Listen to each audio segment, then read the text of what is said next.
Hi, I'm Bob Cadote, and on this episode of the Camp Chaos Chronicles, I'm going to show you how I put the pistons and rods in a Jaguar V12 engine. And yes, I know, I am out of uniform.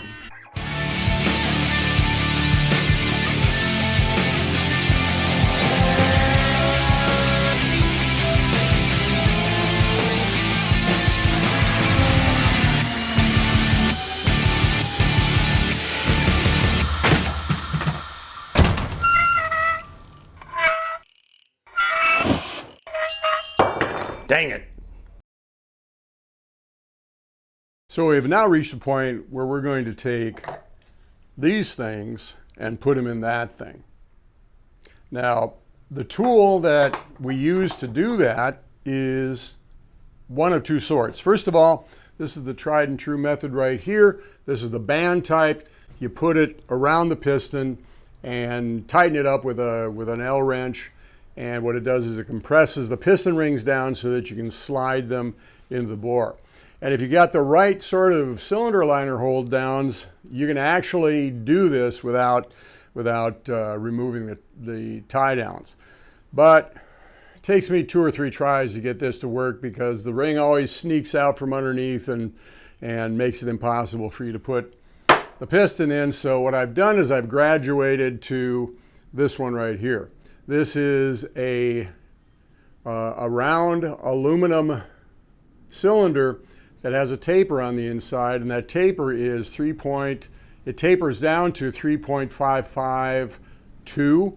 And what that does is as you push the piston down into this hole, it slowly compresses the rings and it just slides right in.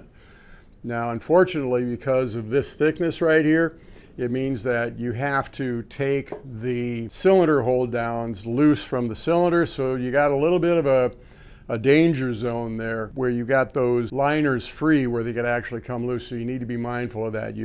Once you got the connecting rod installed, you can't turn the crankshaft because you could pop that cylinder loose. So before you do anything, after you get that piston in, even before you put the connecting rod cap on, I always put that hold down on to prevent that from happening. Before you put the pistons in, there's a final procedure that you need to do, and that is to make sure that the cylinder liners are clean on the inside.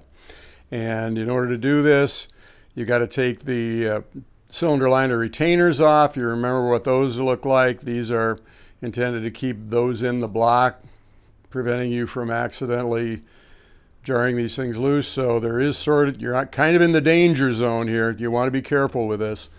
And what I do is I take and I shoot some acetone on a paper towel and get all the way down to the bottom. I'm not going to demonstrate the whole thing because it takes a bit of time to do it. And that's what you're looking for. Clean it until there is absolutely no residue on the paper towel. Now, prior to me installing these, first of all, the guy that I have resized the liners, 10 thousandths oversized, cleans them. Then I clean them in soap and water. And then the final clean is with acetone. So it's really important because you don't want to have what is essentially grinding compound in between the piston and the liner. Yeah, that's pretty clean. Now, obviously, I didn't get all the way toward the bottom. That takes some time to do, but I think that makes my point. We're ready to fit the bearings to the connecting rod, and that requires a final cleaning of the surfaces that are going to be holding parts and joining things together. This is B1, so we'll take the top shell for B1 and slide it in place. Coincidentally, make sure the back side of the bearing is clean as well.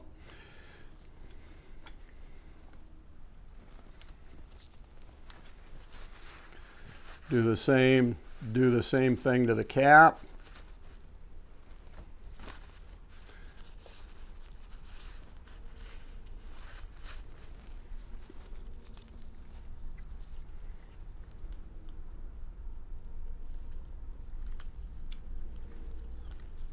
Be sure the bearing is in there straight.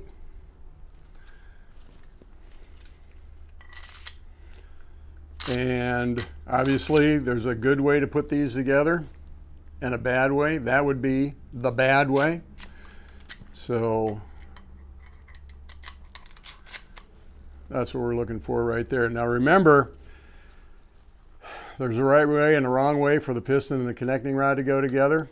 The B side is toward the front of the crank pin, so the arrow has to be pointed forward. That bevel right there, that needs to be pointed forward as well. Last chance to check that. Also, I check the locks to make sure I got 2 on both sides, because sometimes they throw a few extra in, which throws me off a little bit. So that's one more check that I'm going to have to make. To prep the piston, I will lube the piston rings. I'm kind of being careful here because normally I do this over a bench, and I don't want to get oil all over the floor here, but essentially I saturate the ring grooves, make sure that those are fully lubricated before installation, because there's really no oil supply to these things, you know, pressurized oil supply, so we want to make sure that those are lubricated right off the bat. Same thing with the piston skirt. Bottom line is you want to get the piston fully lubricated. It's kind of a mess, but it's what you do. The other thing we're going to do is take engine assembly lube and spread it on the bearing and spread it on the cap. Now, next step is kind of important. What we have, well, actually it's all important, but what we got here is a couple of pieces of vinyl tube 3/8 ID. I put them on the connecting rods, and because of the fact that these come off a roll, you can see that they splay out. And what this does is it helps the connecting rod to find its way onto the crank pin, and it also prevents the bolts from damaging the surface of the crank pin as you slide it in. So what I will do at this point is I will take some engine oil and I will also apply it to the inside of the cylinder liner. So when that's done, we're ready to install this. To install the piston, we take our compressor and install our piston in it like this, and you can see the rings slide in very easily like that. And then again, we want to make sure that that bevel is forward. Slide the assembly into the engine like that. Now, one thing that I failed to mention is that we want to have the crank pin located as far down in the cylinder as possible. So there we go. We hold the compressor down and we slide the piston down, and making sure that everything's lined up down below, which it is, we can then take a hammer handle, and it's just that easy. We can then take our hammer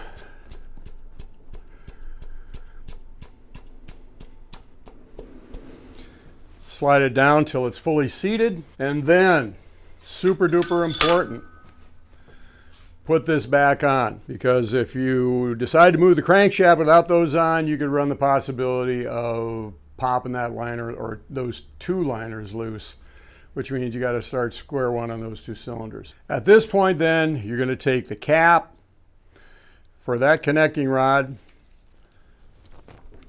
pull these plastic pieces off, and then install the cap and torque it. And repeat 11 more times. One thing I failed to mention here, before you install the pistons, you want to locate the end gaps and spread them out equidistant from each other so that they all don't line up. Although I will say that one of the local high-level engine builders said that really doesn't matter because they all just kind of find a low spot and line up there eventually anyway. They've noticed during their rebuilds of racing engines. So, but what the heck, it takes zero time. Another thing you should do as you get pistons in is to take the torque wrench, and remember it takes a certain amount of torque to overcome the friction between the seal and the crank. As we can see here, well, maybe you can't. It's between 15 and 20. There should be very negligible increase in drag because there is so much oil and the rings don't generate a lot of friction if everything's done properly. So do that with every piston. If you jump 10 foot-pounds, something's wrong. You need to pull that cylinder out and see what's going on. Here we are at the halfway point, got 6 of them in, and going to take a break for lunch right now. One thing that I would mention is that I probably can't see it, but I've gained about a foot-pound of torque per cylinder. What I'm going to do before I take off for lunch, so I'm going to spritz a little oil the sides of the connecting rods and the crankshaft just to make sure plenty of lube. Leave it sitting upside down because this will ultimately drain down into the pistons anyway. So anyway, there we go. Halfway point. So far, so good. Well, I got the bottom end put together on this engine, with the exception of the oil pipes and the windage tray and the oil pump and so forth, but that doesn't take long. As I went along, I was checking torque on the end of the crankshaft here as I added a cylinder. Started out with 18 foot-pounds necessary to turn the crankshaft against the main seal, and I found that by the time I got to the end, there was 36 roughly foot-pounds of torque, which is about a foot-pound and a half. So that's not a bad thing. The key is that it was even. So that's a good installation there. Now,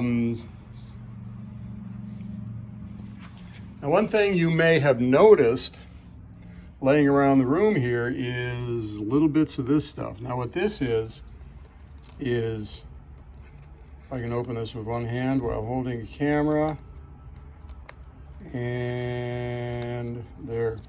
This is Plastigauge. It's a material that it's soft. It's of a very, very fine, consistent diameter. And what you do is you cut off a piece of this, and then you put it in between the bearings and the part, like the crank pin, for example.